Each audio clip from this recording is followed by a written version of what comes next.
Hello,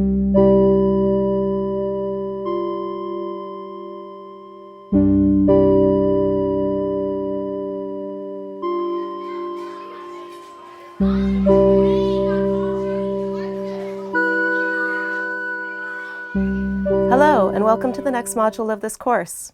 In this lecture, we are going to address the importance of preventing online violence and the long-lasting impact it can have. We will also go through practical steps that both young people and teachers can take to protect themselves and others from online harm. In this lecture, prevention is approached from different perspectives, those of the victim or potential victim, the perpetrator, and bystanders. We will give advice about what young people can do to protect themselves against online violence, but we will also discuss why and how they should protect others from online harm, why they have a responsibility towards others to step up, speak out, and support a classmate who is a target of online violence. It is important to understand the consequences that online violence against young people may have for victims, perpetrators, and bystanders.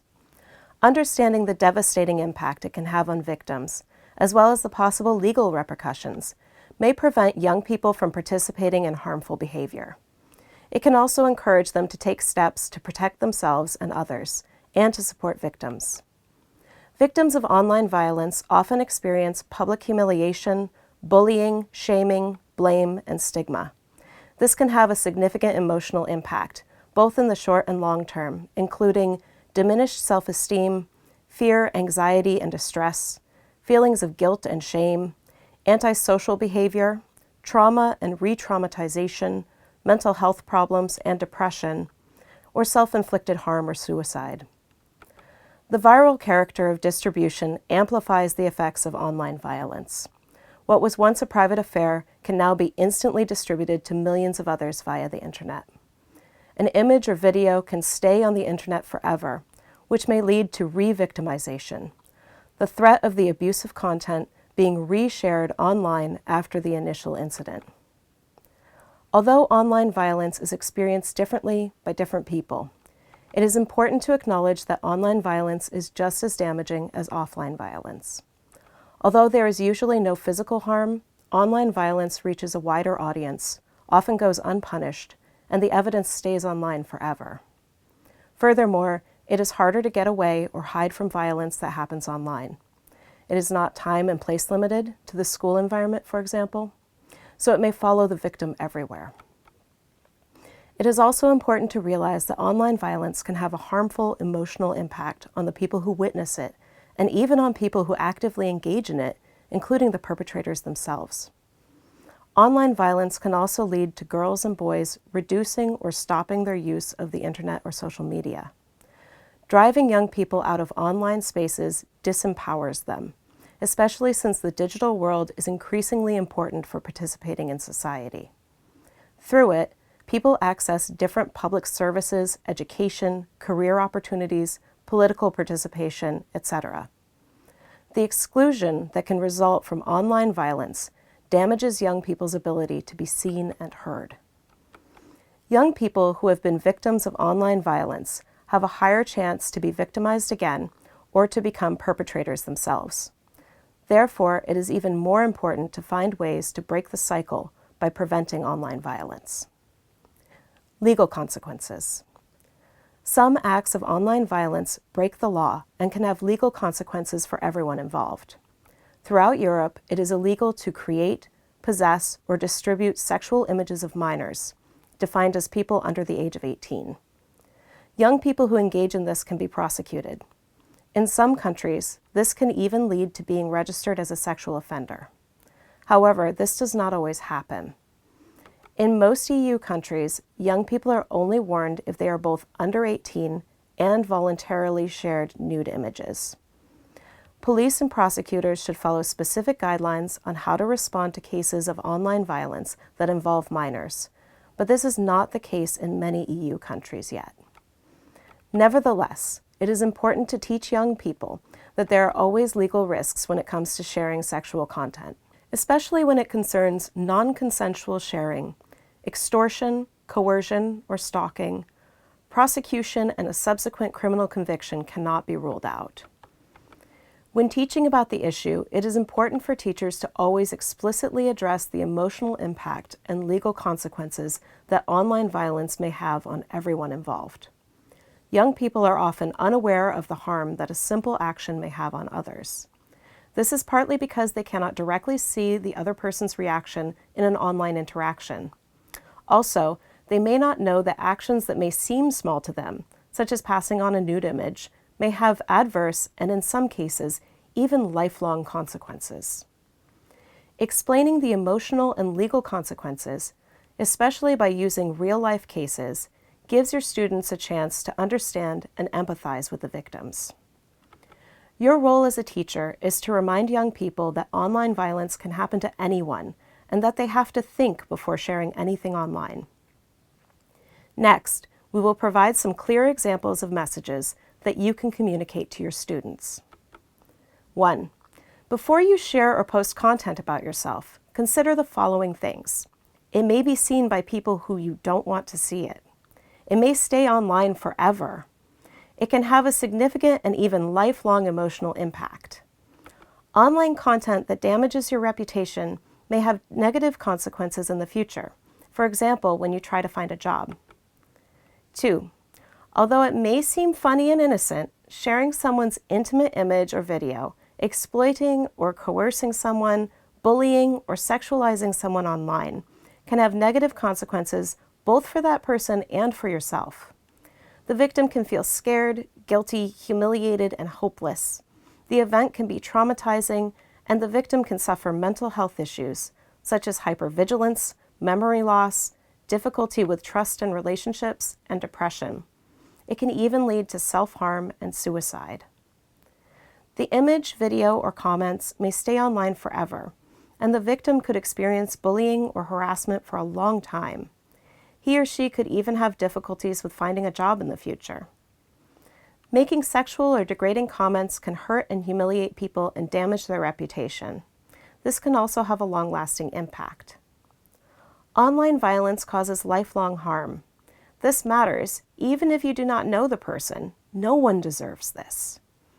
Also, think of the consequences for yourself. Sharing nude images of a minor, exploiting or coercing someone, hacking into someone's laptop, and ruining someone's reputation can all be illegal. You can end up with a criminal record. Participating in online violence, for example, by passing on an intimate image that your friends are sharing in a group, may seem innocent. However, this can have serious legal consequences for you as well. 3. If your friend or classmate experiences online violence in the form of exploitation, coercion, or threats, it is important that you understand what is happening and support them to get the help they need. Keep in mind that victims may not see themselves as victims. For example, when they have initially consented to participate in sexual acts, they might feel like it is their own fault. But exploiters often make victims do things that they do not want to do. It was not their own choice, and they are not to blame. It is often difficult for victims to leave their exploiter because they might love them or be frightened of them. Threats and blackmail can be very scary and may keep the victim in the exploitative relationship because they fear the consequences of leaving. Sometimes exploiters encourage their victims to take alcohol or drugs or to participate in criminal activity. There are several things that young people can do to protect themselves and their peers from online violence. This includes taking steps to protect their own online privacy. Young people are often unaware of the options that they have or the importance of using them. As a teacher, you can play an important role in raising awareness about the steps they can take to use the internet in a safe and responsible way. You can explain how and why they should protect themselves and others from online harm, and you can set a good example of safe and responsible internet use.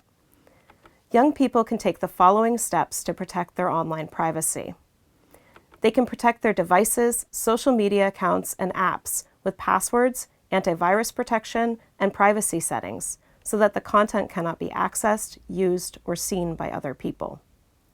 They should be aware of the risks of sharing images, videos, and personal information. This content can stay online forever and may be seen and shared by people that they don't know. Even if it is not harmful now, it can be used by others in a harmful way in the future.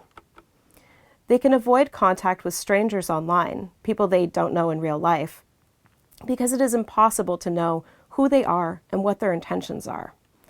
They can use the tools available online to block, mute, or report these people. Next, here are some clear examples of messages that you can communicate to your students.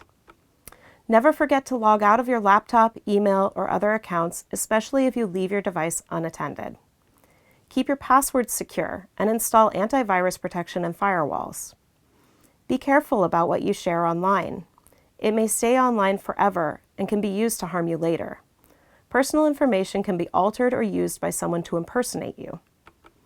Use privacy settings on social media to make sure you cannot be found easily and make it so that strangers cannot friend you, contact you, or access your accounts.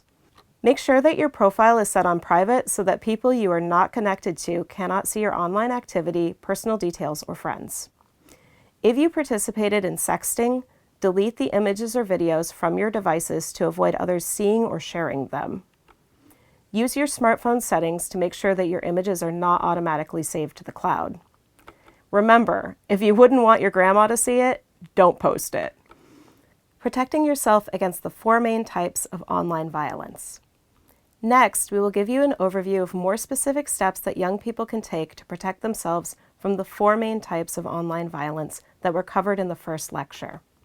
Again, here are some examples of messages that can be used with your students. Think carefully before you share your nude image. Sexting can be fun, but it is also risky. Once you send an image, you have no control over it. There's always a risk that the person you share it with will do something with the image that you don't want. So always think carefully, do I really want to do this? Never share your image if you're not sure about it or if you feel pressure. Realize that sharing a sexual image of a minor, even if it is your own image, can be illegal. How can you protect yourself? Do it only with a person you trust. Agree with the other person not to spread the images or to delete them after the conversation. Make sure that you're not in the image in a way that allows others to recognize you. If someone gives you gifts and attention, it is their own choice. It does not mean that you are obligated to give something in return.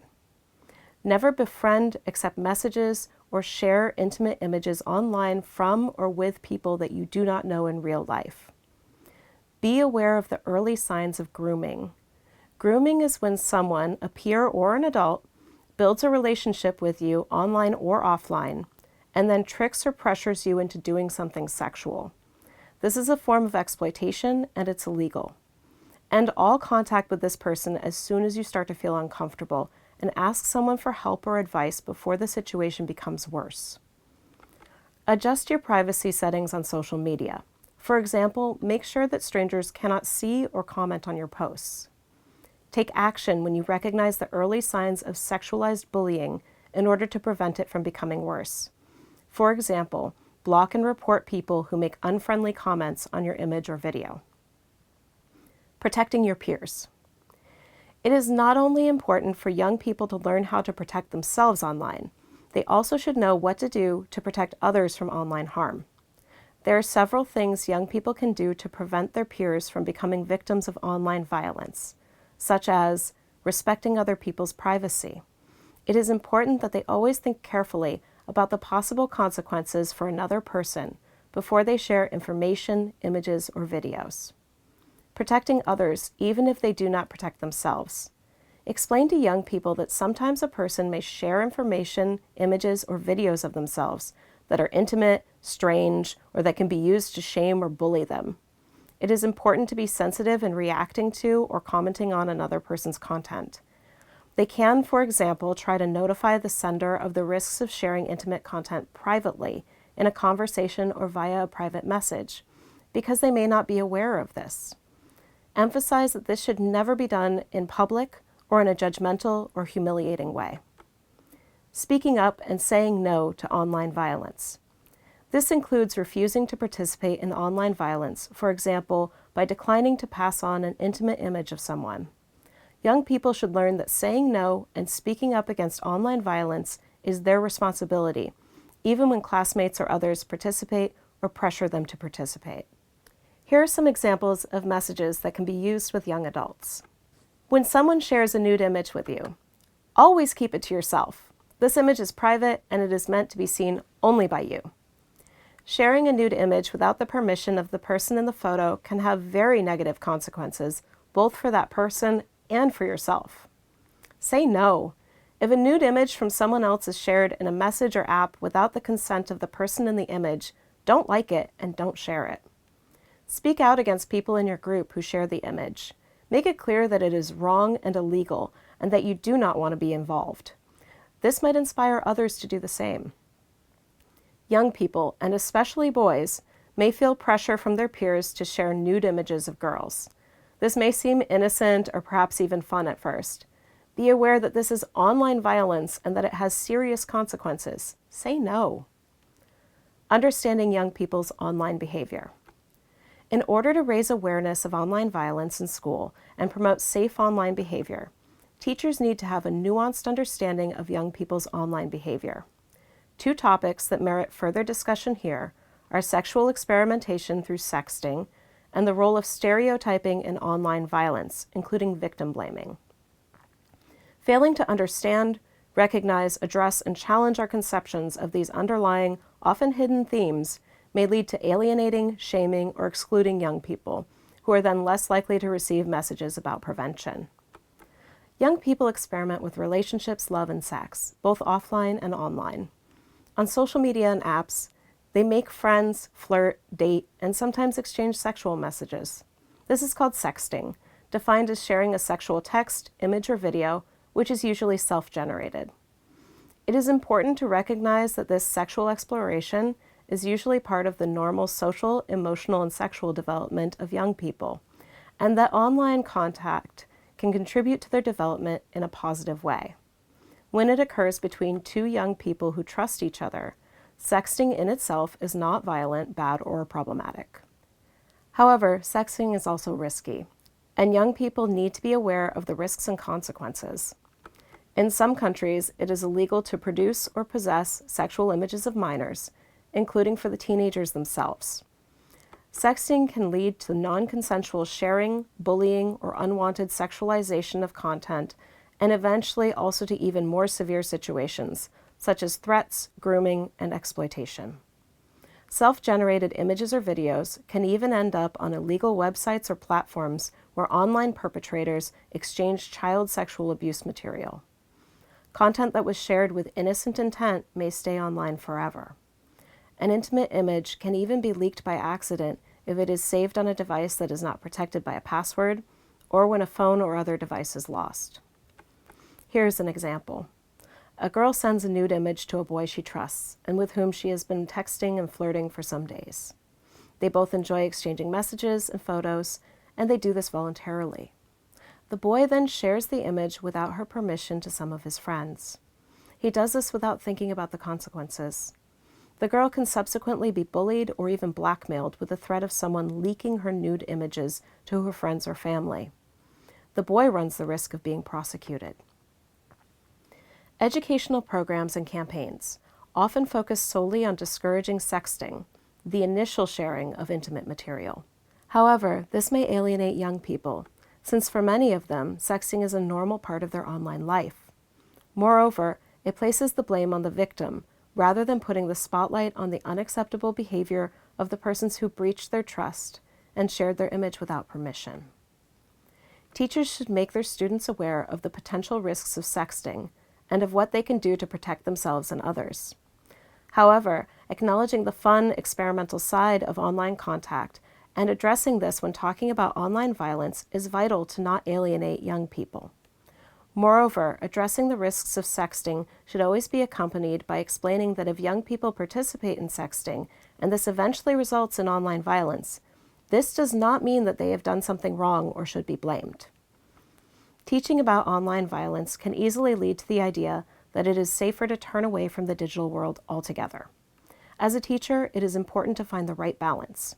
You should not scare young people off from all online contacts or from using technology because online participation is very important for their development and is a vital part of participating in society. Not using the internet or social media disempowers young people and denies them a voice. Moreover, it sends the wrong message to perpetrators of online violence and may encourage their behavior. It is the teacher's job to teach young people how to participate online in a safe and responsible way, and to protect themselves and others from online harm. When it comes to online sexual violence, young people, as well as adults, often blame the victim. Discussing and making your students aware of victim blaming and stereotypes may lead to different attitudes and behavior. Victim blaming means that the victims are held accountable for the harm that they experience from their peers. This may stem from unconscious stereotypical assumptions and from the desire to fit in and be accepted. For example, they may blame a girl who sent a nude photo or posted a sexy image rather than blaming those who shared it non-consensually, or those who bully the girl or make sexualized comments. Victims often blame themselves too. Girls are more likely than boys to face negative backlash from both male and female peers if their image is shared. Victim blaming can force a victim to re-experience harassment and can cause additional harm and distress. It also leads to victims being afraid to report or ask for support. One form of victim blaming is slut-shaming. This can be defined as the act of attacking or stigmatizing a woman or girl for engaging in behavior that is judged to be promiscuous or sexually provocative. It often happens in cases of sexualized bullying, but also in other types of online violence. Slut-shaming or sexual double standards are reinforced with statements like, if a girl puts her photo online, she can expect to be judged. She deserved that. She took that picture, it's her own fault. That girl should have been smarter. She looks so hot, I give her 10 points. Victim blaming can happen in all types of online violence. Both teachers and students may hold unconscious biases or make stereotypical assumptions, particularly regarding girls. It is important for teachers to reflect on their own ideas and question them. When teaching young people about online violence, it is crucial to recognize and address expressions of victim blaming and stereotypical assumptions directly when they come up and to support students in questioning their views. It is important to note here that the role of bystanders can be crucial in cases of online violence. Victim blaming or slut-shaming by bystanders, often accompanied by exclusion, stigmatization, or public backlash against the victim, can sometimes have a more devastating impact than the initial act of online violence. Conversely, a supportive bystander can diminish the negative impact of the event, empower the victim, and help them to find a solution. The role of the teacher. As a teacher, your most important responsibility in preventing online violence is to know how young people can protect themselves and to empower them with this knowledge. Address the practical, preventative measures that young people can take and repeat them from time to time. You can also put this into practice in class, for example, by giving a demonstration of how to configure the privacy settings on a certain social media platform. You can encourage safe and responsible behavior if you set a good example yourself. You can do this by following simple rules, such as being mindful and polite in what you post online or share in groups that can be seen by your students. Setting and showing professional boundaries by not befriending your students on social media from your private account. If you have a shared school or class social media group, chat, or page, set ground rules and have a discussion when these are not respected. Other practical things that teachers and schools can do to prevent online violence include recognizing and immediately responding to signs of online violence, having child safeguarding policies and child protection protocols in place that address online sexual violence, actively promoting and frequently addressing reporting and resources, including national hotlines, helplines, and victim support organizations. This is all for today's lecture. Thank you for watching. In the next video, we will discuss the correct way to respond when you suspect that online violence is taking place. Stay safe and goodbye.